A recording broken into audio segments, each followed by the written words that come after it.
Hello? Hello, Andy. Yeah, I can't talk long. I'm about to record a podcast. Do you like scary movies? I'm more of a rom-com guy.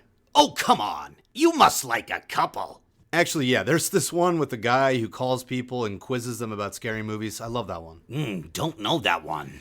You know, someone who dresses up in a robe and a mask, obsessed with other scary movies, and he wants everyone to know just how well he knows scary movies, particularly slashers, and then he kills them. It's just not ringing a bell. Oh man, how do you not know about this one? Directed by Wes Craven, written by Kevin Williamson, starring Neve Campbell, Courtney Cox, Skeet Ulrich, Matthew Lillard, Jamie Kennedy, and David Arquette. You're making this up. Get an education, man. I'm talking about Scream 1996. Game changer, dude. Where can I learn about this film? You're in luck. Stay on the line. About to do a whole podcast on it with talent manager Desiree Middlebrook. Welcome to the ScreamCast. Hello and welcome to the Andy Plex, the show where we talk about films we love with creatives. This is episode 63. I'm your host, Andy Plex, and with me today, returning alum, the Scream Queen herself, talent manager, pop culture aficionado, savant even, Desiree Middlebrook. Des, welcome back. How are you? Thank you. I am doing pretty well. Yeah. Having a good time. Happy to be here. Yeah, it's so good to have you back. We had you for the Clueless episode. So I've had the opportunity of watching both of these films together, Clueless, and now we're covering the 1996 Scream. And I've gotten the chance to watch both of these movies with you, and you knew every fucking line. And I was like, oh my God. And it was unbelievable. I'm still, I think it was 4 years ago or something now. So like, I think so, yeah. Almost longer than that. So we got to be buds, real quick little history between you and I. We got to be buds over the pandemic. You represent Chase Offerly, a dear friend of mine, and got to be good friends with him and his now wife, Farrah. And over the pandemic, when it was, it was like cheating on people to hang out with other people, we potted up. And I got to pot up with you. Yeah, it was great. It was great. Yeah. And I feel like we really bonded. Yeah, we bonded. It was at the Chase and Farrah's birthday, because they're both Geminis, at the beach. We did a little beach hangout outdoors, and that was where I first met you. And I remember we were just like talking about film the entire time. Yeah, I know. We were just going on and on and on, and I was like, man, she knows so much about everything. And I just love talking about movies with you. I love talking about anything with you. But I am so excited to get to talk to you about this film, Happy 30 Scream. Yes. Wow. This is your favorite movie, right? Or in your top? It's in my top. Yeah, it's top like few? Yeah. For sure, probably top 5. Yeah. Top 5. Yeah. Yeah. Let's go back. So you and I are around a similar age. I was born January of '84. You're 80. I'm 85. 85. Yeah. Okay. So yeah, we were formative. I was like 12 when this movie came out, I guess. And so you would have been what, like 13 or so? 96? 96. I would have been on 11. I can't do math. Yeah. Carry the one. Oh man, I'm so old now. I can't do math anymore. Not that I ever could, but I did see Scream until I was probably 12. Okay. Because I was not allowed to see this movie. Obviously, yeah, for sure. I know my mom was really trying to keep me away from horror films. And I just kept being like, I want to see it. And she was like, no. She really did not want me to get into horror at all. Mm-hmm. But it was unavoidable. I think it was like a cousin or something that ended up showing me the movie. Something happened. Okay, yeah. That was my next question. Was like, what was your intro to this? And like, when did the obsession kind of start to take root? Was it Love at First Stab? Okay. Yes, Love at First Stab. Like you were just like, I love this. Yes. So yeah, I think it was like a Blockbuster situation, The best. And I think it might have been also, my mom back in the day, she would work a lot, so there was a lot of times where like I wasn't being parented at the house, so okay. I could get away with some stuff. And so, yeah, it was definitely like a friend. There weren't eyes on you constantly. Yeah. So there was definitely like a friend coming over. Uh-huh. We're getting Scream and we're popping that thing in. So yeah, it was immediate. It was an immediate love. I just, I was one of those kids that I would fall in love with something like right away. Yeah. And it would just become my entire personality for like forever, really. I guess, but yeah. So formative. Yeah. I know. This movie, for me, I remember I was in a similar situation. I was very sheltered from horror. And of course, at the video store, it was a place called West Coast Video in Wilmington, Delaware. Shout out to West Coast Video. And I'll never forget, it had like the big lights and, the big like white lights that kind of, like almost like a makeup mirror that kind of like bordered everything like a carnival. It was just like crazy bright in there. It was red. It was like the red carpet. And then the horror section was all the way down towards the front where you would check out, and it would be on the right, and you would go into like these little nooks, and you'd be surrounded by these shelves and the posters and the boxes. Yeah. And I was just like, horror is just, the boxes just leapt out at me. And I found myself in there over and over again. And I can't tell you how many times I would pick up like Carrie or Poltergeist or whatever, and then my mom would be like, no, like she'd kind of wander off the other section, and then she'd catch me over there and I'd be like, no way. And then start to wear down the resistance, like you were saying, over time. And then it was probably around then, like probably around 12, 13, where I was really starting to kind of like, the resistance was starting to wear thin. She's like, all right, whatever. You start to really develop your own personality around those ages and kind of get into that rebellious, like, I'm going to do what I want. Yeah. And you're like, you probably should be like, yeah, you could do it. And then I wouldn't, Oh, yeah, then you wouldn't care as much. But now it's forbidden. It's forbidden. But yeah, I was very scared by movies. And around 96, I saw The Thing for the first time, John Carpenter's The Thing, which utterly just rocked me. And I was with my buddy Aaron Williams, and I was sleeping. He lived in my neighborhood, so I'd sleep over there. He'd sleep over at my place. And he wanted to watch this movie called Leviathan with like Daniel Stern, which is kind of a Thing ripoff in hindsight. But and I remember his dad put his foot down and was like, we have to watch The Thing before we watch Leviathan. And then Aaron's like, I want to watch Leviathan. I want to watch The Thing. And he was like, he made us watch The Thing. And I'll never forget he fell asleep as we watched it. That's in like crazy. A dark little living room. He really wanted Leviathan. He said, I'm just going to fall asleep. Fuck this. yeah, exactly. But no, we put the thing on, and I was just floored by it. And then later that year, or maybe it was 97 actually, because by the time ScreamCast came out on video, I did not see it in the theater, but I remember I was like, this girl I really liked was like having a little get together, and we're gonna watch Scream, and it was like, oh shit. And I'll never forget going over there and watching it and being like kind of scared by it, but also this was cool and this was fun, and the girl that I liked was there, and another girl that I ended up like kind of dating. I mean, for as far as a 13-year-old can go, my first girlfriend was there. So yeah, it was like a formative moment, but it still scared me. And I remember that opening kill really got me, and I was like, I don't know if I should be doing it. And I was like, maybe my parents are right. And like, when the intros come out, the boyfriend and everything. Yeah, I was a sick kid, so I was kind of just, I couldn't take my eyes off. Yeah, you're like, ooh. I know. Yeah, there was a little bit of that, like, I shouldn't watch, but I can't help myself, right? Exactly. Yeah, for sure. But I'll never forget like wanting to kind of be Randy, and like be the cool guy that knows about movies. Yeah. And be like a geek, or like a horror geek, or like the meta-ness of it and the awareness of it as a genre. Anyway, I think I'm getting ahead here, but I was gonna say, did you hang out at video stores? That was a question of mine. Absolutely, it was my favorite thing to do. Okay. Yeah, all of them. Blockbuster, Hollywood Video. There was a place. Yeah, you grew up out here, right? Yeah. Okay. I grew up out here in the valley. So there was a place my dad and I would go to called Moby Disc, and that was my favorite one.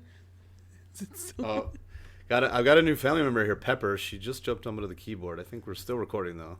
I'm gonna have to give her own episode here. We're gonna cover a cat horror, maybe Cat's Eye or Sleepwalkers. She's so cute. I know. But so yeah, if I just start staring off at my cat and losing my train of thought, forgive me. It's because she's doing very cute things. She likes Scream though. She has watched all of them except for 7 because it's in the theater right now. Right. And she loves them all. I love that. She was glued.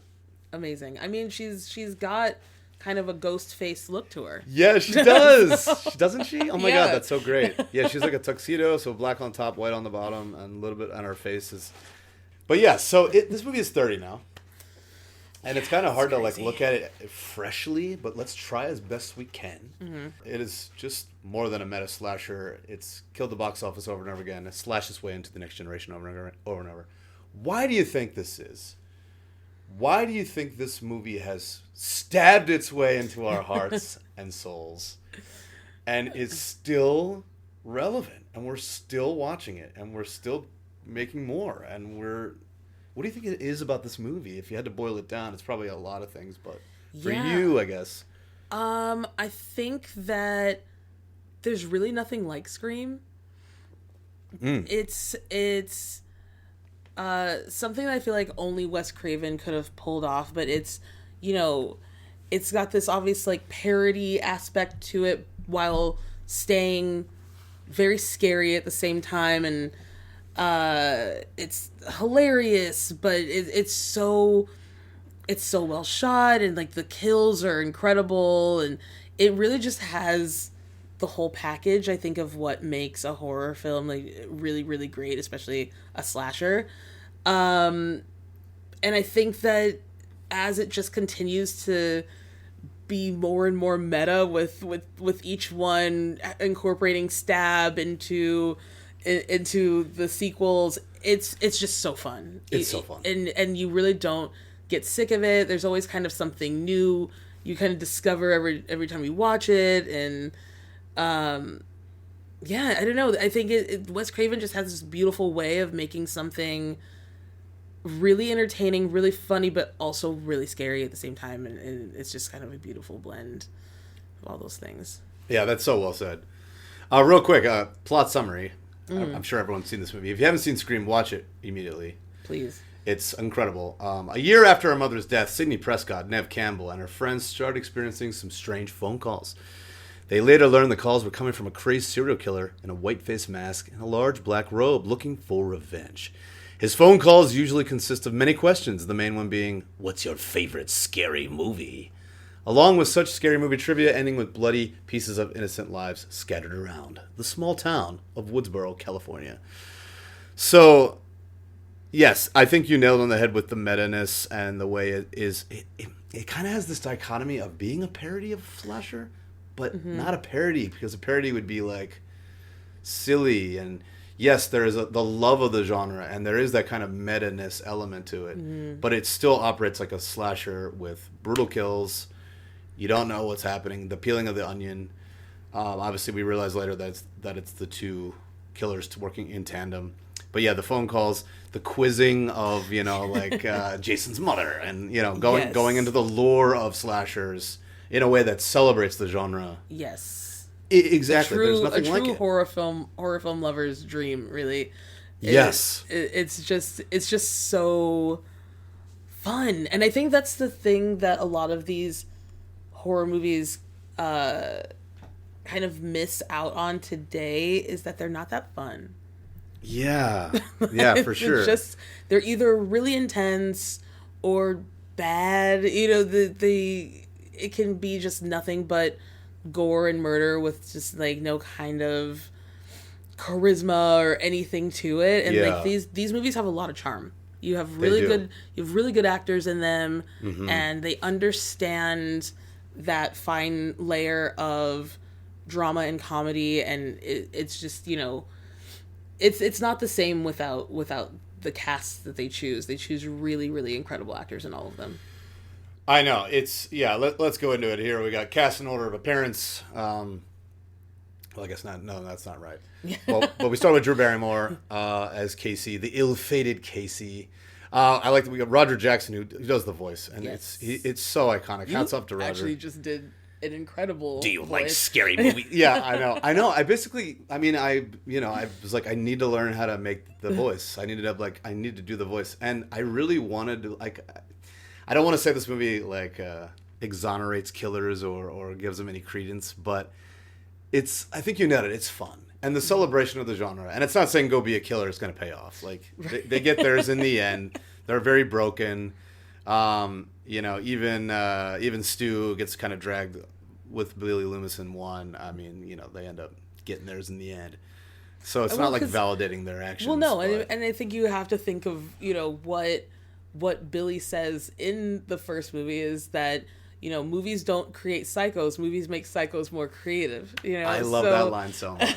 Yeah, I know. I actually just like, as a horror fan and as a film fan, and it was only a few years ago that I realized that it was Wes Craven as the janitor, yes. kind of dressed as Freddy. Yes, it's so good. Yeah, so my intro to Wes was Nightmare. But I remember when Scream came out, I was like, oh yeah, I know who he is. And I think it added to that meta-ness and like the tipping of the hat to his own canon and obviously John Carpenter and others. So I kind of felt folded in on that enough that I was like, oh yeah, okay, I know this stuff. And my I had a cousin who rode my bus, and she was older than me, and she gave me a copy of Nightmare when I was like, God, I want to say I was 9. And that movie just devastated me every time I watched it. But like you said, I couldn't look away, and I kept watching it, kept watching it. And even like, just the music just still terrifying. I think it's one of the most horrifying. The idea of like not being able to sleep. Yes. And a killer coming for you in your sleep is just so scary. Yeah, especially I don't know about you, but I lucid dream and do you? Yeah. I feel like it's been a while since I like remember that I did it. Yeah, I've had a couple. My dreams, especially as a kid, were really, really intense. Wow. So Nightmare also scared the hell out of me because I was like, this could happen to me. Yeah. Oh my God, that's really cool. We'll have to do we'll have to talk about Nightmare in more length.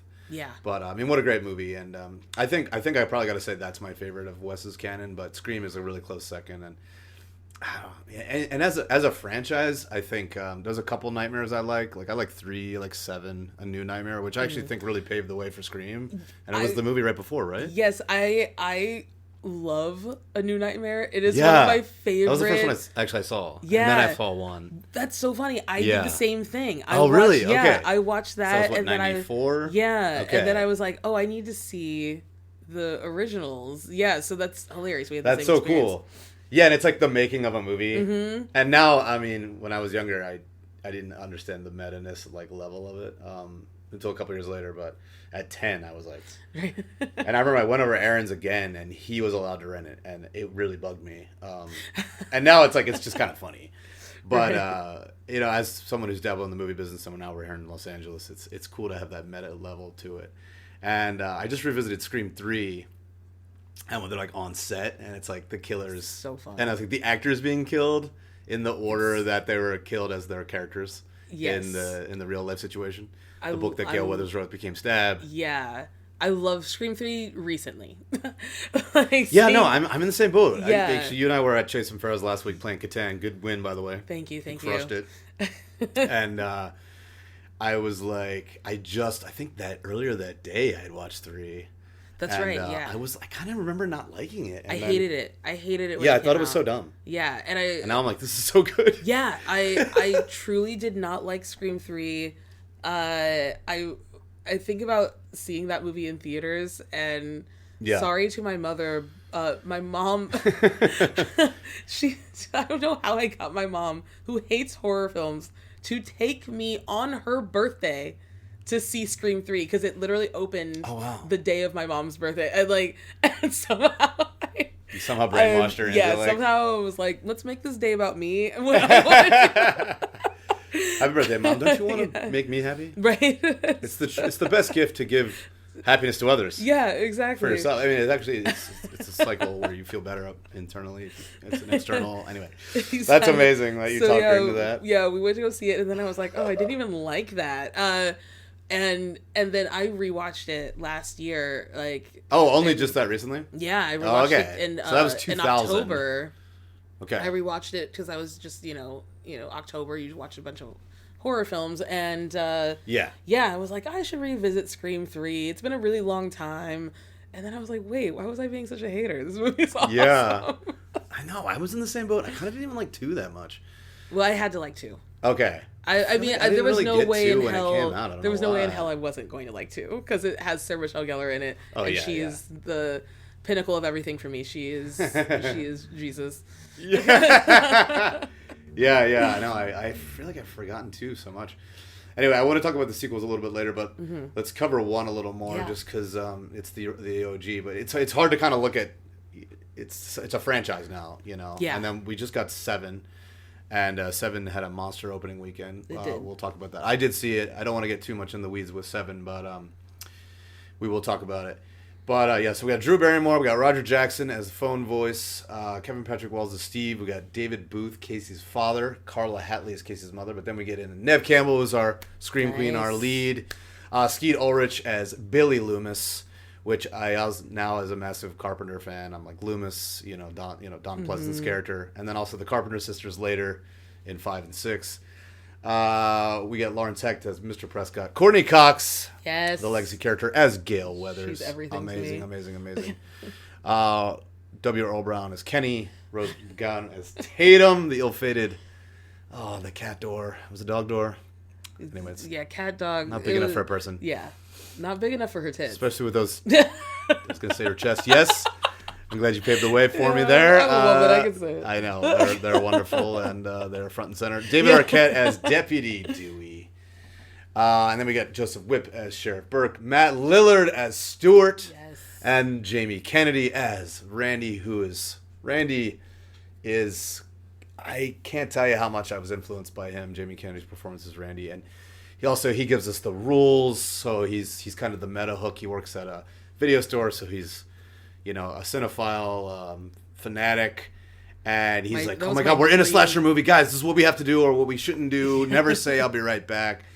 And then it culminates at his at the party sequence at Stu's party, and then he's telling us, and it gets so meta, and it's just so much fun. That's and great. then the crescendo of the movie. Yeah.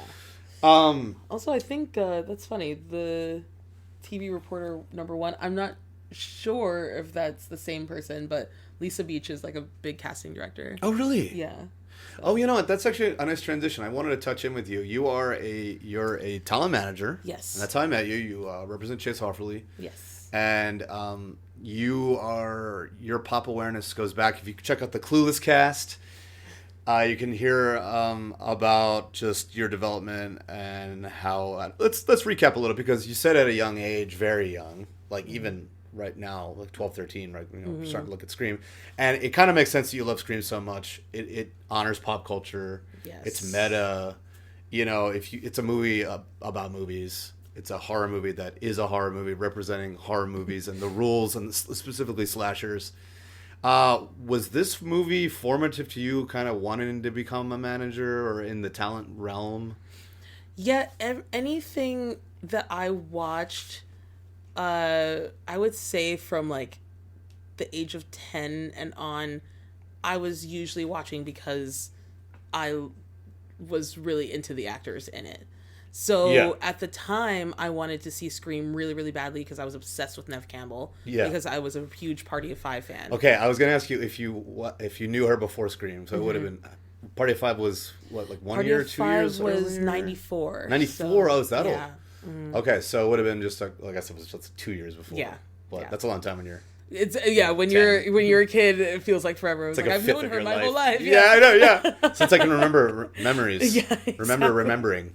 2 years is a long time back then. Yeah, so I that was always kind of my drive for seeing things, and so I was very cast obsessed, which made me very intrigued by casting directors, and so I was always paying attention to casting directors and like who they would put in films, and seeing which ones I really, vibed with, and who are always casting my favorite people. Okay. And, it was a very strange, like, kind of niche thing that I got obsessed with. Yeah, I remember you saying that in the Clueless cast, and, most people are looking at the actors' names, maybe the director or the writers, the producers, maybe, but you were like, oh, all right, the casting director, and you're like really focusing on that, and Was there a casting director that was like your hero in the beginning? Like there was like, I want to be her, and that's kind of what set you off. Yeah, it was Mary Vernew.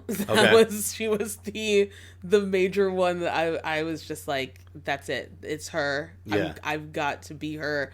I've got to work with her one day. She was like the top of my list. I think initially it happened because she cast Sarah Michelle Gellar in a lot of things. Yeah.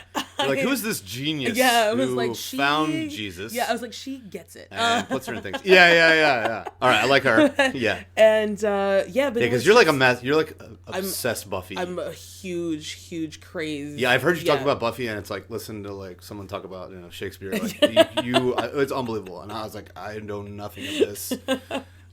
Your it's awareness my of favorite thing in the world. Yeah. Hell yeah, that's so cool. so yeah, I think it was the Sarah Michelle Gellar movies, and then she had cast this movie called Girl that I was really obsessed with Dominique Swain. It had also just a great cast in general. It was like Dominique Swain and Sean Patrick Flannery and Selma Blair and Tara Reid was in it, and Clea Duvall, Portia de Rossi. It had a crazy cast. Wow, stacked. Yeah, and so that was another movie like early on that I had almost practically memorized it. I watched it so much. Yeah. And had your VHS. Yeah, exactly. Just playing it out. All right, let's play it again. And I think because she was just doing all the movies that I personally just adored, like couldn't stop watching. Can't Hardly Wait was a movie that she had done, and those were the movies that I couldn't put down. And it was a lot to do with the fact that she was casting people that I was like obsessed with. For sure. So, were you into slashers before Scream, or did you find yourself? Because this is kind of how I was. I was like, I want to be more like Randy, and I want to like know about these guys, and I want to be smarter about it. Right. And then I had seen The Thing, so I knew who John Carpenter was, and then I ended up watching Halloween after the fact. Where were you with kind of slashers at that time? Was this your intro? This was my intro to slashers, I'm pretty sure. Because before that, the only horror films I had seen were Poltergeist and... Oof, good one. Yeah, so the whole thing is that, like, I had a TV in my room with cable. Okay. So there were sometimes, like, I would, like, stay up late and put the volume down like really low in my room and like sneak and watch things I wasn't supposed to be watching. Yeah, you could get away with it. Yeah, so Poltergeist scared the hell out of me. Horrifying. I was also like I related too much to the little girl. Like, Carol Ann. Yeah, like I was like, oh, I will get sucked into this TV. Like it's going to happen to me because I'm just always like. There's like a picture of me too. Like, you're like you're doing the Poltergeist. You're like right up on it. Yes, on the screen. There is a picture of me at 4 years old, I think like 3 or 4, and it's just me with like standing so close to the TV and just like with my little hand up. Back away. Yeah, it's crazy. And I remember like... And that was back then where there really was like radiation coming. The CRTs, the cathode ray tube. No, exactly. And I have so many memories of my dad being like, your eyes, at least 6 inches or whatever. And I'm like, no! It's probably but it's so big if I stand right here. Right? It's like we have a big screen TV. It's probably why I have glasses now, but... well, you rock a pair of glasses. Thank you. You look great in those. Thank you. But yeah, it's funny because I feel like that picture is those. I earned these. Yeah. But that picture, I've shown it to people and they're like, this makes so much sense. Like it started young. It started young. Yeah. Here's the beginnings. Yeah. Origin story. But Poltergeist, that one I snuck and watched in my room, and Pet Sematary. Oh my God, Pepper hasn't seen it yet. I'm a little afraid to share it with her. Yeah, Pet Sematary. Oh, what a great one. Yeah. Sometimes dead is better. And but you can't help yourself. It sucks because I watched it because I liked that little boy. I'm blanking on his name right now. Yeah, like I forgot. Oh, the actor. Yeah, I forgot his real name. But he was so like cute. He was a major kid actor, and he was in Kindergarten Cop. Oh yeah, he was in Kindergarten Cop. And I was like, I love him. So I was like, I'm gonna watch this movie. Was scared to go to sleep after. Oh, it's so hard. I actually read the book too. I haven't read the book. And the book you know what? is I've never read any Stephen King books. Oh, okay. Ever. I've only read maybe like 4 or 5, but he's the king. Miko Hughes, there he is. Yeah. Miko Hughes, here we go. Gage Creed. And then I ended up having like a little bit of a crush on him later because he also ended up being, I want to say he ended up being in like Seventh Heaven or something. Oh yeah, is that right? One of those like WB shows. I think he like popped up later in life, and I was like, oh, he turned out cute. I actually saw making a Pet Sematary. He has like no memory of it at all, and he's like, I'm kind of glad I don't. Like, yeah, he kind of blocked it out. Yeah. Yeah, Pet Sematary is a great one. Yeah, so I know you're a big horror buff, so am I. I got into Carpenter because of The Thing, and then because of Scream, I watched Halloween. And I love Halloween so much now. Yeah. And it's and the music and even I like that parts of the score of Halloween are the score of Scream. Mm-hmm. And what is it called? Diegetic or non-diegetic? I'm going back to my film school here, and I can't remember what's like diegetic. I think is if the character can hear it, it's in the world. Okay. It's like if the character's watching TV, the audio of the TV is heard. But if it's like a song's playing over it or whatever, like the soundtrack, they can't hear. Right. But there's moments Like where Red you're Right like, Hand, Red Right Hand, they're not hearing it. yes, Except for in Scream 5. okay. Or was it, which one was it? He turns it off. Like, it's playing in the car and he turns it off. Yeah, which one is that? I forgot. I think it is 5. I just watched them all. They're kind of running. I know. together now. No, that's the thing. I watched them too fast. I know. Let's watch them all again. It's fine right now. I could watch them every day. I know they're so good. I actually got sad and I was like, I'm done. I know. I think that was just the watch thing, them again. because to prepare for this good. podcast, I was like, oh, let me just brush up. And Oh, I was yeah, just, right. And I was just like, oh, I'll just watch the first one. That's fine. And then I just like couldn't even stop myself. I Yeah. was like, oh, just let the older one play. That's where I was too. Yeah, because they're all on Paramount Plus. Oh, right. So Yeah. It That's would where I'm watching it them, would too. kind of just automatically play the next one. Yeah, and you're I was like, well, I'm I not don't gonna have the s- resistance I was to, like, like, stop. Yeah. pull my leg. Why don't you? Yeah, shit. You got me. Cancel all my plans. All right, I'm not going anywhere. Yeah, I know, and there really is such a good series. I do want to talk about Neve Campbell as Sidney Prescott. Mm-hmm. For you, why is she the perfect Scream Queen? Why is she so good in this? What is it about her that is so effing great as Sidney Prescott? I mean, I always thought she was a very underrated dramatic actress. Mm-hmm. Like, obviously my love for her goes back to Party of Five, where I thought she did a phenomenal job on that show. But I think, with the final girl, I think that sometimes they can be annoying, and I think sometimes you don't root for them. And you always root for Sydney. You really empathize with Right. her. You feel her. And she's not weak.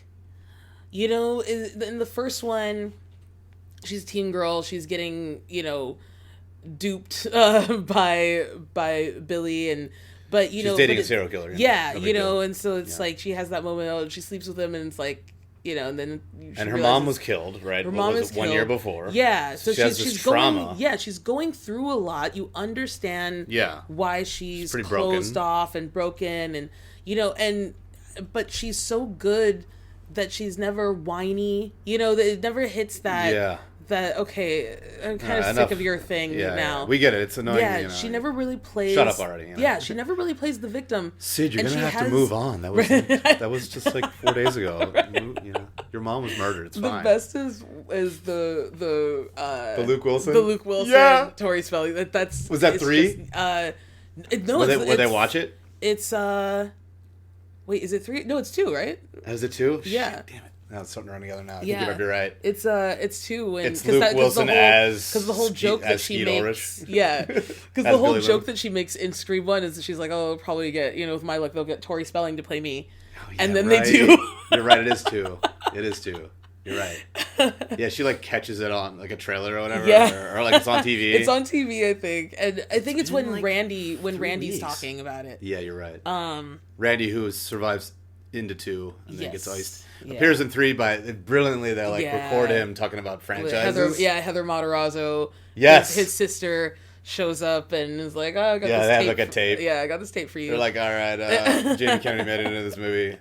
Which I love that she's also still in them because she's the mom of the twins. Yes. Which is so fun. Right. Yeah, keeping her in it. But yeah, like with wait, what was it?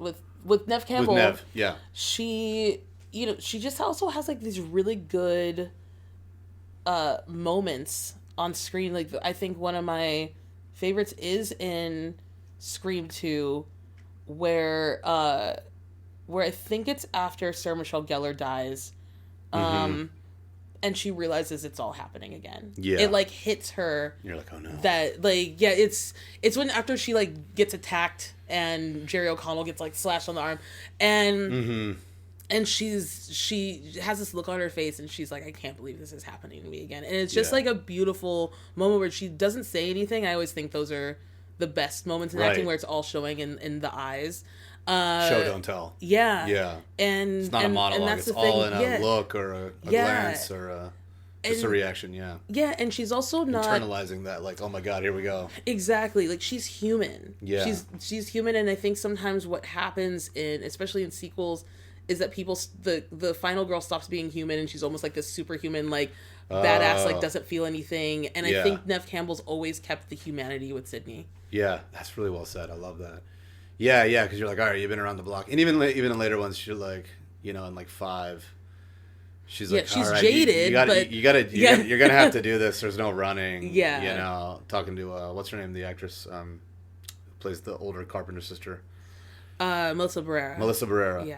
Yeah, she's like, I'm just gonna leave, and you're like, and she's like, yeah, it's not gonna work, But she's not like being a dick about it. No, it's like, look, all right. No, I do love that Courtney Cox is like, okay, new girl. Right, yeah. Like, that's one of my favorite parts. Because Courtney Cox has always been a bitch. Yeah, she's like, Gail she's so punchable, right? Yeah, Gail Weathers is always. That's my favorite thing about her. Yeah. But yeah, in that with Melissa. Yes, Sydney just kind of relents, and she's kind of just like, "All right, good luck." I'm rooting for you. I'm really rooting for you. Yeah, but I like what you said about the humanity, and she's seeing herself in this new character, and it's happening to another. It's resetting to another, victim, and it's her world's crumbling around her in the same way, and she sees that, and she's trying to help her, and she's like been around the block a few times. But she still has that like broken humanity. But I liked what you said of it. She's still tough. Yeah. She's not like a damsel in distress. No, she never just falls. She's not never like, oh, woe is me. Yeah. Sure, I mean a little bit, but like, well, understandably. Understandably, but it's never. She never stays there really. Right. Like, it's always just like, all right, well, I gotta keep fighting. Yeah, I gotta keep going. I gotta get up and put my shoes on. And I'm not gonna cry about it. I'm not gonna, I'm just gonna figure out how to survive again. Yeah, even when it turns out I've been dating a killer. Mm-hmm. Man, I can't seem to get ahead of here. But yeah, she keeps fighting, and there is a really strong. I didn't pick up all these things. I'm a dude, but like the strong female and tough women, and I like that in a slasher movie where it can be a little bit of that, like the dumb blonde with the huge tits. It's like this tough, feminine empowerment. Yes, there's the trauma. Yes, there's the brokenness, and you don't want to ignore that. Mm-hmm. So it's like facing trauma. I really honestly think this movie is about trauma. Yeah, and it's fun, and it's a movie about trauma. That's a lot of fun. No wonder it's great. Right. But that's the genius of Wes Craven, and also like absolutely Kevin Williamson. Yeah, let's give Kevin Williamson writing credit. Who's somebody I've been also insanely obsessed with for a long time in my life. Yeah, now 30 plus years, right? Yeah, I mean, it started with this and Dawson's Creek. Yeah, Dawson's Creek, right? I Know What You Did Last Summer. He's a genius. Which just had another installment last year, so another franchise that I actually didn't really care for those, and now I'm really I don't know if I'm just like, I mean, now I know what goes into making a movie, even not a quote unquote bad movie. What's the expression? Making a movie is a miracle. Making a good movie is like an act of God. Yeah. It's just like so many things have to click, and even if you can have the best of the best of the best of the best and the best script, and there's just so many variables and so many things, and I value the art of filmmaking. I was a lot harder as a kid on things, especially when it was meta. Like, I remember I saw True Lies as a kid, and I was like, this is like a James Bond ripoff. This is so dumb. Oh, my God. And now I'm like, this is the fucking smartest movie. This is one of the best movies ever made. True Lies, I saw that. My parents took me to see that, and I was like 9, I think, when that movie came 94, out. Yeah. And another Jamie Lee Curtis vehicle. That was a pretty formative, like, gay experience for me. Okay, cool. Jamie Lee Curtis doing that striptease did something to me internally that I was not quite prepared for. Oh yeah. No, and that movie, it's thank you for sharing. That movie is a rom-com wrapped in like a hardcore action. It's so good. I don't like action movies actually. Okay. And so that is, I think I always say that's my favorite action movie is True Lies. Yeah, it's freaking great. Yeah. I mean, Cameron is a master. He's actually a master of sequels as well. But apparently Schwarzenegger talked him into making that movie. It was a French movie that said it was a loose remake of a French movie. I can't remember the name of it. Oh, and he was like, "Look at this! I want to do something like this, but then switch it up a little bit." Right. And he was like, he pitched it to Cameron after they did T2. Smart. But yeah. Anyway, there was the meta-ness of it, but it is still so smart, and it is this kind of romance comedy nestled in a it's like a taco, this other like action movie. It has layers to it, and then Jamie Lee Curtis is so great, and wanted to be in an exciting situation, and they're lying to each other, and they're keeping up appearances and all that, and that was just so fun, and peeling the onion. But anyway, we'll do a True Lies podcast down the road. Now I know you're a big fan, but yeah, like movies like that, and I just find myself like, if you can tackle this hardcore, tough subject like trauma. And, yes, this horrible thing happened to you, but you have to kind of move on. And we all go through trauma, in varying degrees. And I'm not trying to be like, oh, I had more than you. And, you could try to one-up each other or whatever. But we're all pretty broken. I think to be alive, to be a human being is hard. And especially living today. I know, right? Oh, my God. You can't, not have trauma. I was on my break at work earlier, and the news came on. And I was like, oh, my God. It's traumatic. Yeah.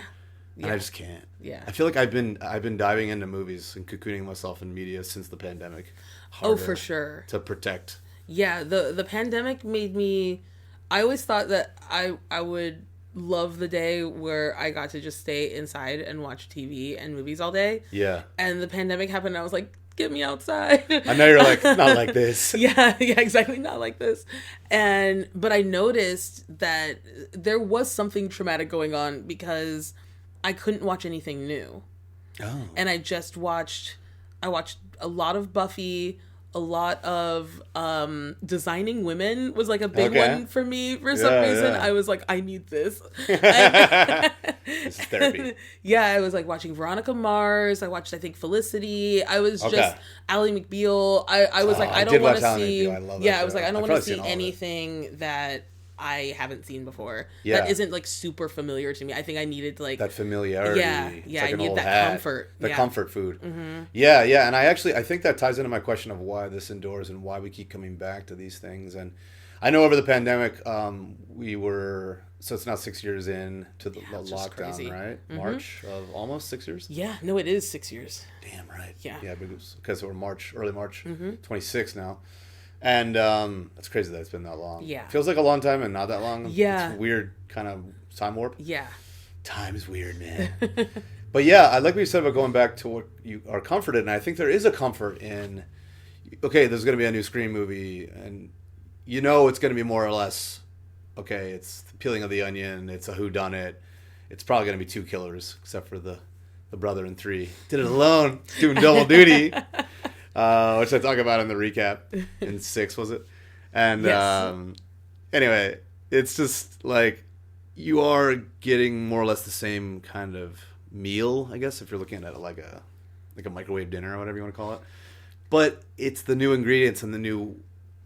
I mean, some people are like, "There's only 5 stories anyway," and it's just repackaging those over and over again anyway. Well, yeah, because it's funny to think about all of them and kind of notice. The killers are kind of the same in all of them. And you're just like, well, how are we still not noticing that it's always the film nerd? Yeah, how do we falling for this over and over again? I was like, well, no, maybe it's going to be so lovable. It's going to be different this time. I did not think it was Jack Quaid when I saw 5. I didn't think it was Jack Quaid Which was, 5. I think, part of going back to casting. I don't think he had played a bad guy yet. No. And then so I actually didn't think it was Rory Culkin in 4. Me neither. So. Yeah, me neither. That Culkin face, Yeah. Speaking of Home Alone, we were talking about that earlier. But yeah, Jack Quaid was great. In 5. Yeah. And it was fun though, because I did watch that earlier today, and it was fun kind of picking up on some of the subtle things he did that are like clues, little giveaways. Yeah, like in the hospital scene where Dewey shoots Ghostface, and there's a look on Jack's face of like sadness, like it's like this quick thing of just he looks like upset. That's happened. Yeah. It's not fear. It's like, oh no. Yeah. Right. Like he's watching a movie where the character he loves has died. Yeah. Because he's so entrenched in the lore of Scream, of Stab and Scream. And That's the brilliance of it, is like they become fans of, it's the self-fulfilling. And yeah, somebody actually said that, like, so Freddy's Freddy, right? Jason's Jason, Michael Myers is Michael Myers. But Scream, it's Ghostface, but Ghostface is always a different killer. Mm-hmm. And it's the copycat. Yes. But it's history repeating and us being fed by the media and growing up on this stuff. And I think they analyze that. And I want to talk about this with Gale Weathers, who would be the next in line as a legacy character. But we already started talking about Gale a little bit. I guess my question for you is, well, first off, did you know Courtney Cox before, I guess? Yeah, because Friends. Friends, right. So yeah. When was it, 90? Also 94. 94. Yeah. Okay, so yeah. So Courtney Cox was already a household name because of Scream, because of Friends. But Monica and Gale are two totally different... Very different. Cups of tea, mm-hmm. Right? She's a complicated character. It's fun to see her get punched. So in a way, you're like, she's kind of like, is she the villain? Is she a hero? Is she kind of a hybrid? Is she an antagonist? Is she a protagonist? Somewhere in the middle. That's my favorite character. Yeah. I love the bitchy, out for herself character. Yeah. That kind of has a little bit of a heart of gold, and it's deep just down like, under all that and like pain, and the great thing is like Dewey pulls that out of her, and it's like fun because obviously he's the innocent. and they their real life romance makes that whole thing fun as well, but I love a bitch. I love a bitch. I just love. I'm sampling this, by the way. I love a mean woman. I love a mean hot woman, and that's the thing, because this character is similar to another role that she did. Such a strong woman, So yeah, like, and I don't know, I just get what is it? Move your fat ass, get out of the way. Or, the camera guy, the poor guy. Yeah, because it's you gotta keep up. Yeah, it's to Kenny, right? She's like, Kenny, when I say this, she's like, please interpret that as move your fat tub of hard ass now. Yeah. We are in a fast-paced environment, brother. If you're not keeping up, then that's so brilliant. Yeah, I but you still kind of love her, right? Yeah, but then you also love when Cindy fucking clocks her, she deserves to get decked. Bam. She deserved it in the second one too. Yeah, it's poor great. Gale keeps getting punched. Yeah. I think she needs it a little. Yeah, totally. She needs her ass kicked a little bit. Fortunately, she starts getting stabbed later in the franchise. I'm like, how is she still with us? But every movie she gets shot or stabbed or both. I know, she's like Michael Myers. She's one tough cookie. No, honestly. And, pure will is keeping her alive, I think. Yeah, I think it's my favorite role to see Courtney Cox play. Yeah, me too. It's so Gale good. Weathers, man. Gale Weathers, and she plays a very similar role later on in her career in a TV show I think only I watched, but it was called Dirt, and she plays kind of like the TMZ... right, I remember that. Yeah, I never saw it. But yeah, she's like evil as fuck in that show. Okay, she is truly a despicable person. Called Dirt. So, and she's essentially playing like the Harvey Levin or whatever his name is from TMZ. Okay, and got it. And she's terrible, but also there is a little bit of her that like she has like one person in her life. It's kind of like the Gale Dewey thing. Right, she's one person in her life that can tap into that humanity in innocence. her. And it wasn't a love interest. It was somebody else. But to show her tender underbelly. And I like it 'cause underneath all the talons and exactly. carapace. And that's what Dewey does for her, and I like that. Yeah. I like when I meet somebody really mean and they only like me. That's great.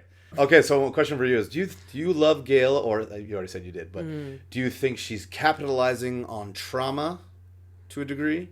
In the beginning, yeah. Yeah, absolutely. Okay. Yeah. I mean, so there's actually not even really only in the beginning, because she kind of does it in 4 too. I mean, it's a living. Yeah. Yeah. She's a reporter. But I think that's the beauty of, I think, like you said, the how it kind of unwinds and you get to see her tender side, through Dewey. But like later, she does care. She gets warmer as the movie goes on. Or as the franchise goes on, rather. She's not just the cameraman anymore, Yeah. Or the outside look. Yeah, I mean... She's part of the drama now. Yeah, she's the book, Right. She's the reason why the movies get made. Stab. And... What's the name of the book? Does it have a name? Oh, it does. Shoot. It does have a different name than Stab. Yeah, it's not Stab, right? No, it's not Stab the book. No. It's a pop-up book. I forgot what it's called, though. Oh, man. I just watched for today, so I know that Sydney's book was called like Out of Darkness. Out of Darkness. Yeah, I remember that. Yeah. But I can't remember what Gail's is. Yeah. And I'll look it up.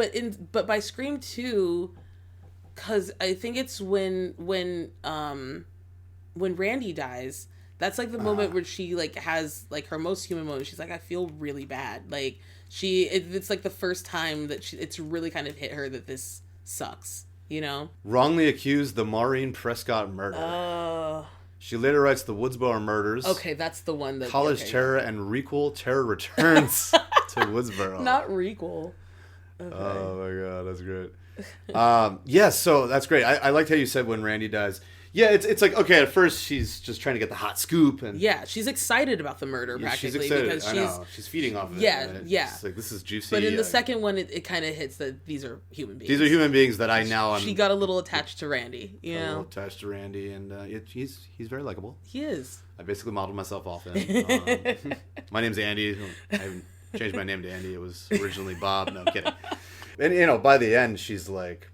backing up Nev, listen, new girl, right. She's like, it's family now, yeah. right? And you're so entrenched, and it's this kind of Ouroboros snaking its tail. Like, yeah, maybe at once she was just the journalist, but now she's steeped in the drama. She's part of it. She's not as mean, because even in 4, when Alison Brie is having that conversation with her, and she tells her to she tells Alison Brie to fuck off. Yeah. And then she says like, "Oh, I still got it," because she's not used to doing that kind of shit anymore. Yeah, right. I still got it. Yeah, yeah, going in there and yeah. And Alison Brie is totally praying, as well. And I forgot she was in that movie.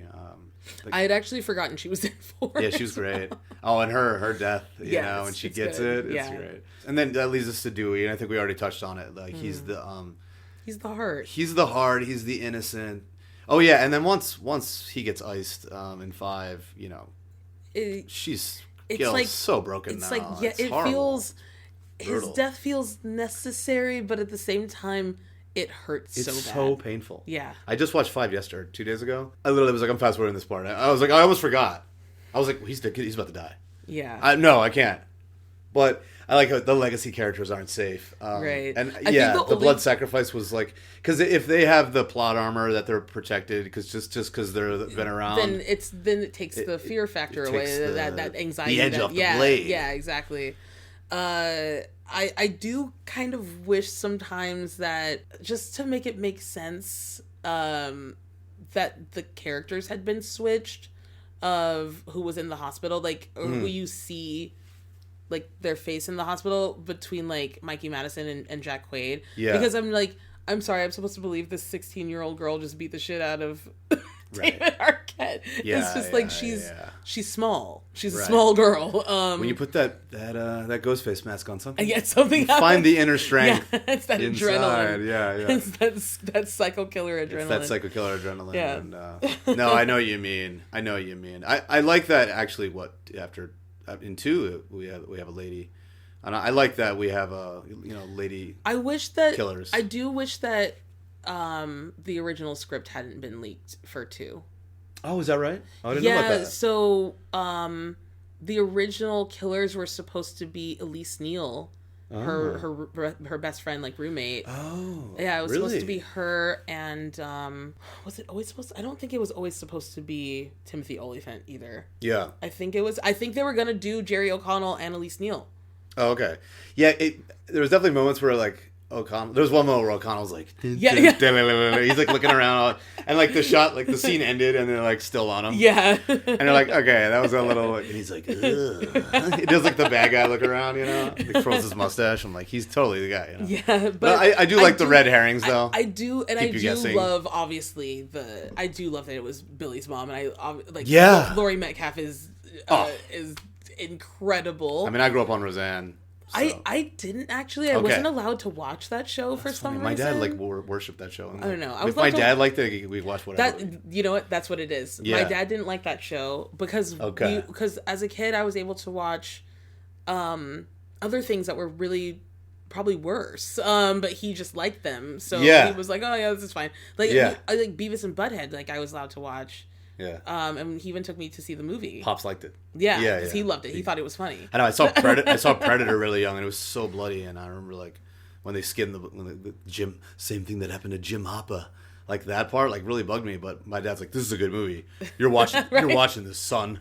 Exactly. And then now I'm obsessed with it. But like, yeah. But then other movies, like he was like, "This is crap," and like he didn't get Scream or any of that stuff. Yeah. You know? Well, I think, and that's the thing too. I think when my dad was like, "Oh, she likes this," then he had to like school me. So oh, okay. He's like, "All right, well, here's." Yeah. So then it was like, well, no, if you're gonna get into this like horror movie thing, then you need to see like the really great ones. So he introduced me to like John Carpenter, and so like he showed me The Thing and Halloween, The Fog, Oh, nice. Yeah. Great. So he likes John Carpenter. I like Wes Craven. I obviously love them both, but I gravitate more towards Wes Craven. Yeah, for sure.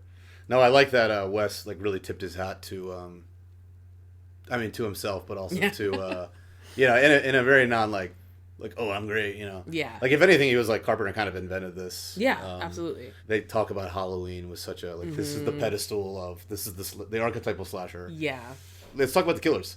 Yeah. Okay, so Skeet Ulrich as Billy Loomis, which is a Halloween nod. Loomis, Dr. Sam Loomis, Don Pleasance.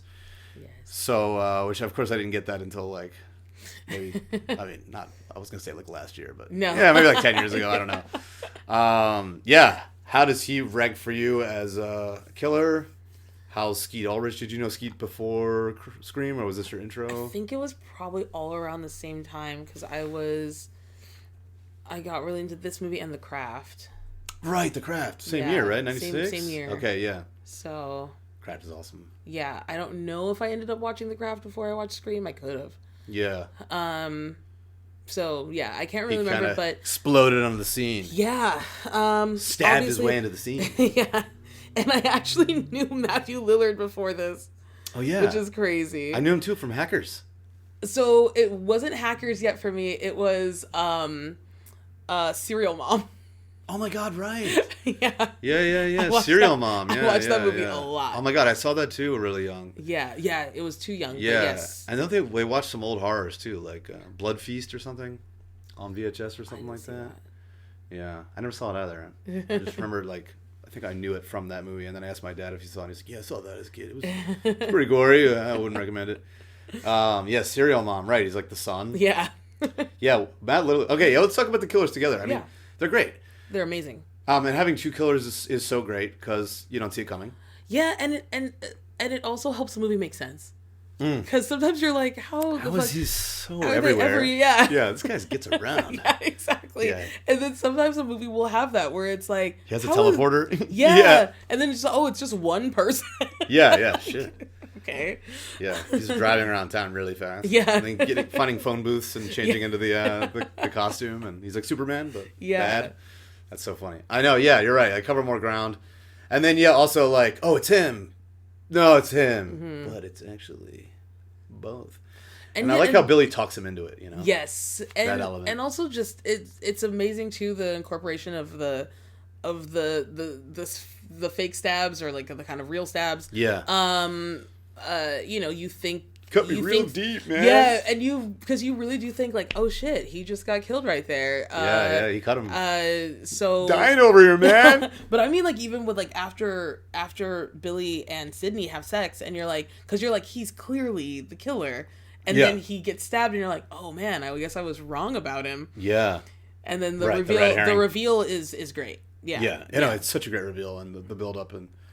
Yeah, and then that there's two, and then they have the modulator and seeing them. I think always the fun kind of trend, that obviously started with the first one of the killers revealing themselves, and then just completely just really living in their psychotic their speeches. Yeah, all of a sudden... Did I miss the monologue? All of a sudden they're like, we're whatever people we were pretending to be, we're shedding that image right now, and we're fucking nuts. That's over. I know, we're crazy. Yeah. We don't have to fake this anymore. Movies don't make it crazy. Yeah. We're insane. Yeah, I know, right? Yeah.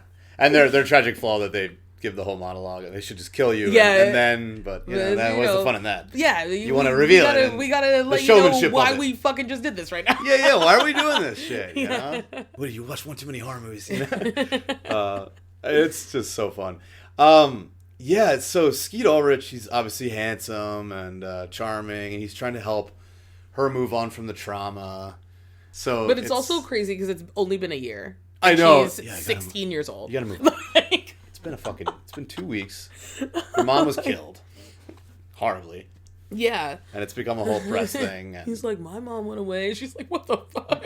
Yeah, I know, right? I know, that should have been like your we're mom done. skipped town. She's not lying in a ditch somewhere. Like, it's just, it's so, that conversation is always so insane. I know. What was he thinking with that one? I know. And then when Luke Wilson does it, it's so funny. It's, you gotta move on, stupid. Yeah.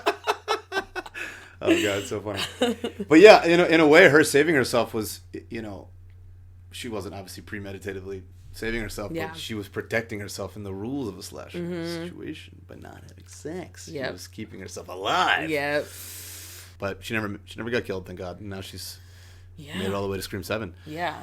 Yeah. Which is, like, what a great killer. I have mixed feelings. Well, like, obviously I want Neve Campbell to, like, make it in all of them. But it would have been interesting seeing what they originally wanted with Scream 4. Which was? I don't think I knew. So they actually had originally written it where Emma Roberts gets away with it. Oh.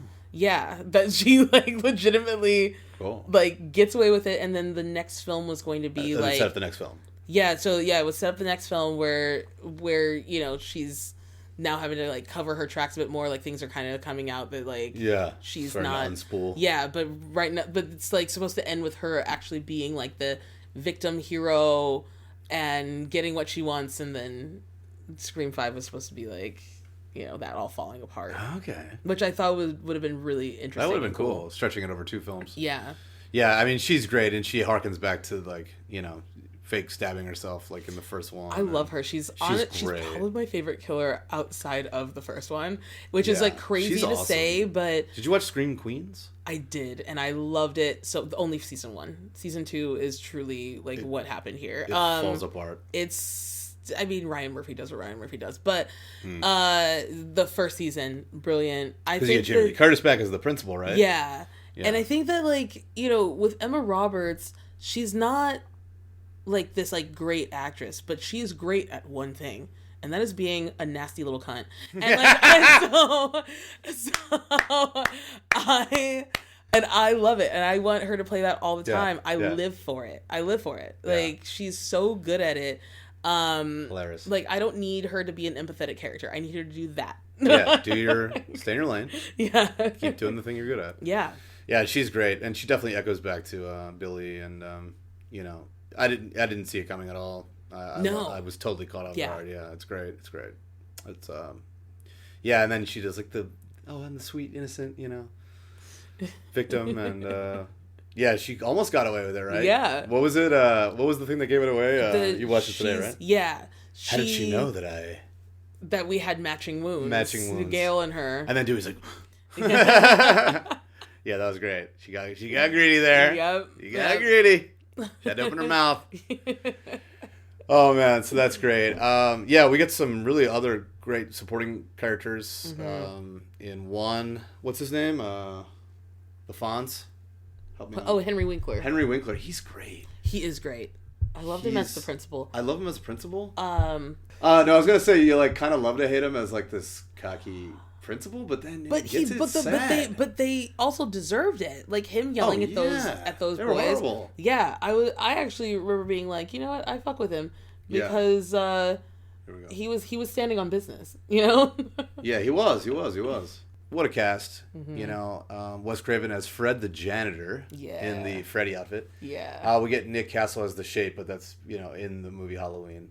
So you get the non-diegetic sound, but it's diegetic because they're hearing Halloween through the TV. Right. So it's like using the Halloween score as the score to Scream. It's so great. So genius. Gosh. All right, Wes Craven. Let's talk about Uncle Wes.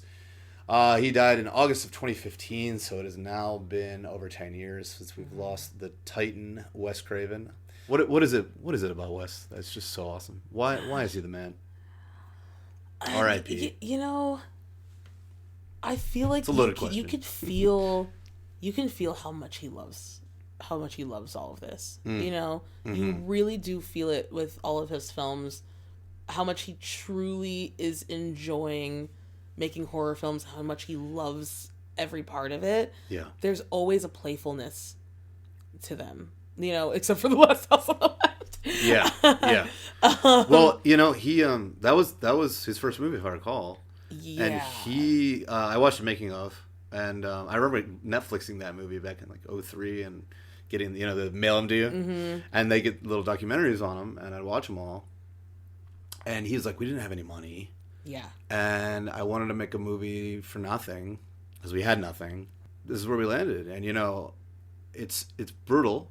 Yeah. It's hard to revisit. It's not fun like Scream. No, that's the thing. It's the only movie I feel like that doesn't have some kind of like a kind of playfulness to it, because even The Hills Have Eyes has like still some brutal moments. Yeah, still absolutely brutal moments, but there's still, I love that one too. There's still something kind of like fun about it. I know, it's road trip gone to hell, you know, and you get this kind of fun, the cannibal like family. They're kind of fun. Yeah, exactly. I mean, they're horrible. But but it's kind of funny. It's like Texas Chainsaw. They're kind of a fam, you know. Yeah. It's a family affair. Yeah.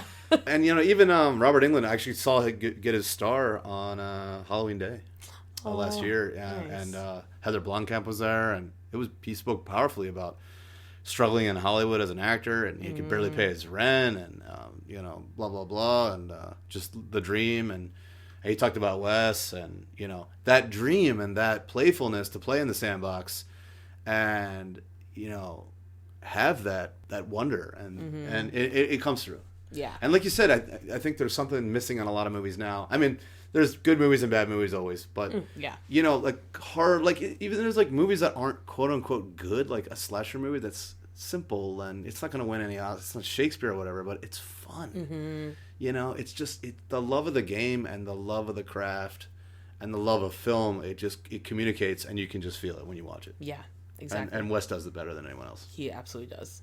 Okay. Favorite Scream sequel and why? I know you say like 2.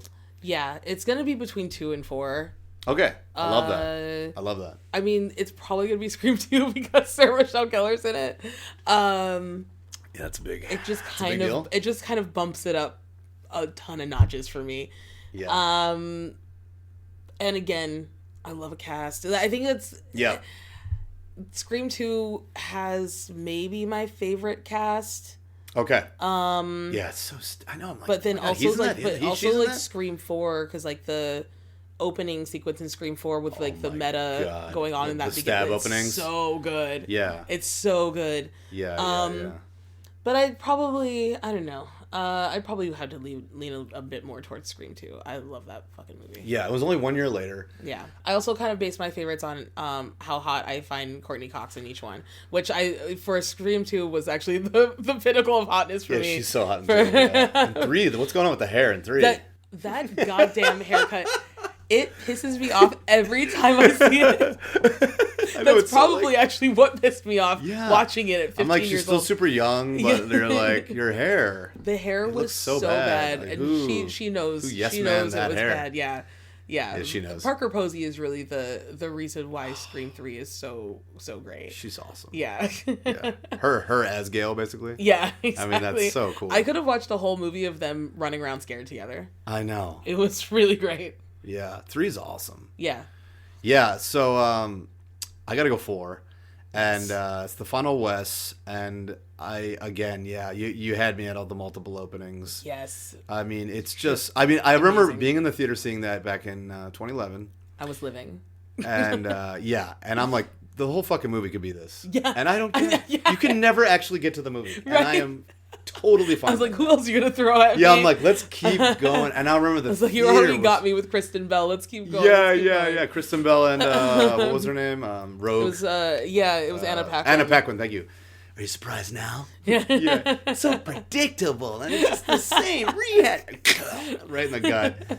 Yeah, no, I mean, it's so brilliant. And then they start talking about, like, the meta-ness, and then they start talking about the other stabs, and the and one it after also that one. incorporates, like, kind of, like, getting into, like, a newer technology where, like, live streaming was kind of becoming a thing. Right. Yeah, they got the cameras on Yeah. their heads or whatever. Yeah. And there's, like, the Stabathon where they're watching, and there's, like, a projector. Now as a projector person, I'm like, well, you had me there too. Right. But yeah, and I really didn't see it coming, and I actually hadn't seen it in so long. Happy 15 on April 15th. I have to give a shout out to Ryan Grassmeyer, who presented me with this Scream 4 poster. I'm gonna get a photo with you in front of it, signed by Wes Craven. I wasn't there to get the signature, but that was my housewarming gift when I moved in 2018, and yeah, That's so awesome. new decade, new rules. It had been 15 years. No, sorry, it had been 11 years in between, and it's now been 15 since 4. So there was 11 years in between 3 and 4, and there was 11 years in between 4 and 5. So, there was a couple of really long stretches where we didn't get one. Yeah. So, but yeah, 4, Out of Darkness with Nev, Cox back, Dewey's the head guy now. He's like running the show. 4 is just great. I know. I had to. It's my second favorite. I was also trying to figure out. I was like, how's this motherfucker running around? Oh yeah, right. The limp. Yeah. Yeah. It's like, where the hell did his limp go? Yeah, he has a driver. Yeah. There's a lot of deleted scenes of I him was being like, how like did he ferried in become the and out of sheriff? a limousine. Yeah. Or like a cop car. But yeah, I remember in Scream 4 I was like, wait, why is he sheriff and how is he running around like that? But I was like, whatever, Yeah, it's it's fine. okay. Yeah, I was like, I don't really care. I actually like that movie. That movie is really lean too, and it just kind of ends at the end. And you're like, boom. There's no like huge wrap up or anything. Yeah. I love it. Yeah. You don't Also need the it. kills in 4 really kind of they elevate into like a more gruesome, because like Emma Roberts and Hayden Panettiere's like friend, like her murder is like really gruesome. Oh yeah, that's bloody. Yeah. Yeah, that was really gnarly. Yeah. Yeah, that was a good one. Yeah, did not get off easy there. Yeah, stabbing Anthony Anderson straight in the forehead. Oh man, Anthony Anderson is also in some of the scary movies, which I've also been watching. Because I was like, I remembered parts. I was like, wait, no, that's actually a scary movie. That's not a Scream movie, and they're starting to run together from that era. Yeah. So I've been watching those too. Oh yeah, is there any like? You're such a fan of this. You really know pop culture so well. Is there any like story about Scream 1 that we don't know, or something funny that happened to you, or have you met any of the actors, or is there anything like kind of personal that you want to share? I'll put you on the spot here. I probably should have prepped you with this question, but is there anything? Oh, well, I met David. Oh, did you? Yeah, I did meet David. Okay. Yeah. It was. We don't have to talk about it if you don't want. It was just, I don't think I met him at a great time. Like, he was Okay, lovely. It okay. wasn't like a situation where he was like mean or Nasty anything. or anything? Okay. It's just, it was his birthday party. It was at Bootsy Bellows. He was just really on one, Was he tipsy? Yeah. And it was when Alexis was still alive. I remember she was there. Oh. Okay. And it was just, I was like, oh, he's a little trash right now. Yeah, it's his birthday. Yeah. Anyway, Scream 1. Is there anything you want to say about Scream 1 that we haven't said? Anything that you want to share? I think we've really we really got into it. Yeah, we did get into it. Yeah. I can't think of anything. I don't think there's anything that we missed. Yeah, we kind of did it. Yeah. Des, thanks for coming. Thanks for having me. Always a fun time. Yeah. Yeah. You're the shit. Oh, you're the shit. I love talking to you about stuff. I forgot we were making a podcast. No, honestly. I thought I just was like, we're hanging out. Yeah, it's just this is just how we talk about film. I know. It's so much fun You and I every just time. talk. How many times have we hung out? We're like all night. Everyone else is asleep. Yeah. We're just going and going and going and going. Sun comes up, and we're still going. So yeah, we got to have you back. You're an Andy Plex legend. Desiree Middlebrook. Check her out. Stay amazing, Des. Thank you so much. You too. Thank you.